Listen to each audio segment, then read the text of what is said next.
10, 11, 12, I can't remember, somewhere in there. And Christmas at my house is a big deal because we never had Christmas on Christmas because we couldn't wait because we were spoiled rotten and our daddy's like a little kid too. And so we usually had it like on the 21st or something like that. And that's when we opened our presents. So they put the presents around the tree. And, you know, you kind of, first thing you do as a kid, you know, we didn't have that tradition where you wake up on Christmas morning and then the presents are there. They're there for like weeks, you know. And so all you do is suffer and you're like, oh, what is in those boxes? And you shake them and, you know, you want to poke a hole in them or do some kind of little razor blade and then open it up and then tape it back. I don't know if you ever tried that one. It doesn't work well. You get caught. But if you mess with them, then you don't get them. So that was what we were told. And so I was like looking at all these presents and I found this one that was a square box about the size of a basketball. And my dad looks at me and says, that's your Christmas gift. That's your big one. You know, because you always had one big gift, usually a year. And it was like, that's the one. He's like, that's the one that you're going to be more excited about than any of them. He's like, that one's going to be the best Christmas present you've ever opened. Okay, can you understand what that does to a 9, 10, 11-year-old? You're like, let me open it now.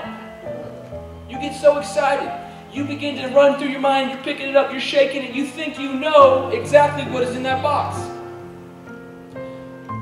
Skip a few weeks, all this anticipation has been killing me. It's Christmas time, well, it's December 21st, and Dad, here's what we do. We go to Dad, we say, Dad, can we open up the Christmas presents? He's like, no, it's not Christmas. Besides, your mom won't let us. So then we go to Mom, we're like, Mom, Dad says if you would let us, we could open up Christmas presents. So we work it real good, and finally, we have Christmas. And I open up an action figure and I look at it, yay, thank you. And I set it to the side because all I'm thinking about, all I'm anticipating is what is in that box. And I'm excited. And I keep going and I'm like, yeah, okay, ooh, a video game, yay. And if I toss a video game to the side, you know I'm really excited. So I'm like, ooh, can't wait, thanks, you know, thanks. And it got time. And they put that box in my lap and I opened it up. And it was the ugliest helmet I had ever seen in my life. If you've seen an ugly motorcycle helmet, times it by 10, and that's what it was. I have a big, Merry Christmas. Yeah, I have a big old fat head. And this helmet actually fit, but it was even bigger. It looked like an egg or something. I don't even understand it. It was horrible. There was so much disappointment that moved into my life. At that moment, I understand it's just Christmas. It's all about Jesus. But when you're 11 or 12 years old, it was about that helmet at the time. And it was just like, it broke my heart. I almost wanted to cry. I was like, thanks. And my dad's like, you can wear that when you ride your bicycle.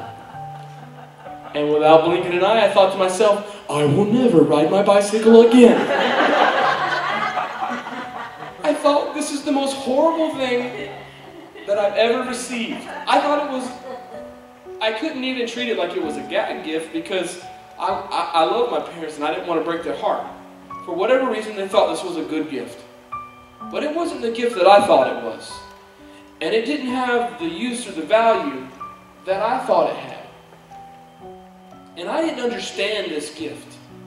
So when I got it, I was like, I mean, they're like, what do they say when they buy you ugly stuff? Put it on. So here I am, I'm almost in tears with a big motorcycle helmet on my head, and I'm like, thank you. This is so much, I'm crying. And I'm like waiting. I'm just waiting for that moment where they go, just kidding, here's your real gift, boom, you know.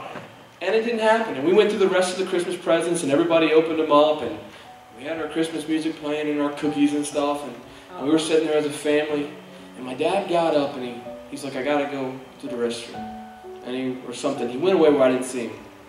And the next thing I know, there was a knock at the front door, and we went out.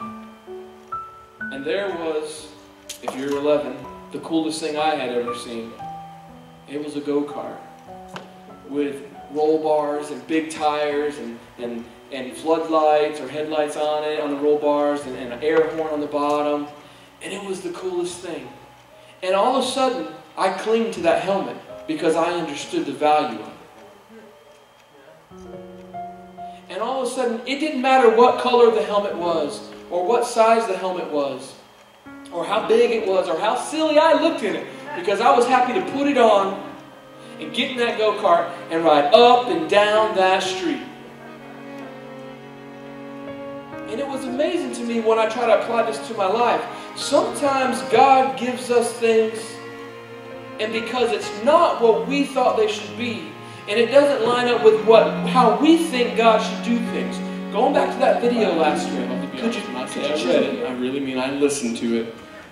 Because Pastor gets me all the time, he's like, "You read?" And I was like, "No." I heard it on my CD or jump drive while I was riding down the road. And it's the story of the lame man outside of the gate. Beautiful. It says, "Now Peter and John went up together to the temple, and at that hour of prayer, the 9th hour, and a certain man, lame from his mother's womb, was carried, whom they laid daily at the gate of the temple, which is called Beautiful, to ask for alms from those who entered the temple, who seeing Peter and John about to go into the temple, asked for alms. And fixing his eyes on him, with John, Peter said, 'Look at us.' So he gave them his attention, expecting to receive something from them. Then Peter said, 'Silver and gold I do not have, but what I do have I give to you in the name of Jesus Christ of Nazareth. Now rise up and walk.' And he took him by the right hand, and he lifted him up, and immediately his feet and his ankle bones received strength, so that he's leaping up and stood and walked and entered the temple walking with them, leaping and praising God." So, if you look up what alms are, it can be many things. It can be money, food, other donations given to the poor, the needy, anything given as charity. And so he was out there, just as they walked by. And I think about how many days he sat out there. And I think about how many people walked by. And we get a lot from the story. You can take a lot away from this encounter. Because this is what this is. This is another encounter. It's an encounter between the lame man and Peter and John, but it's an encounter between the lame man and God. And what I see happens here is this man has people bring him, and he thinks he knows what he needs. And so he prepares himself for what he thinks he is about to receive. And this goes back to earlier. There's so many times you think you know what you need that you prepare your heart to receive that. And when God's knocking and trying to give you something different that He wants to give you, you reject it. Because it doesn't line up with what you think you need. And that could have happened this day. That man could have said, when Peter looked down, he said, "Look at me." He says, "Silver and gold I do not have." The guy could have said, "Well, then go on. That's what I need." But he didn't. He got his attention. And he knew that although he came to receive alms, he was about to receive something so much more from a more than enough God. And when we come seeking something simple as silver and gold, God's ready to just blow that out of the water and say, "For what I have for you, son and daughter, is so much greater than silver and gold. Now rise up, broken body, and walk and leap." And that is in a spiritual sense the body. When it's saying to you right now, God's saying, you think you know what you need, but I say to you, rise up and walk and leap. And be set free from the chains that bound you and the enemy, the lies of the devil and the enemy that's coming against you. He has no authority. He has no power.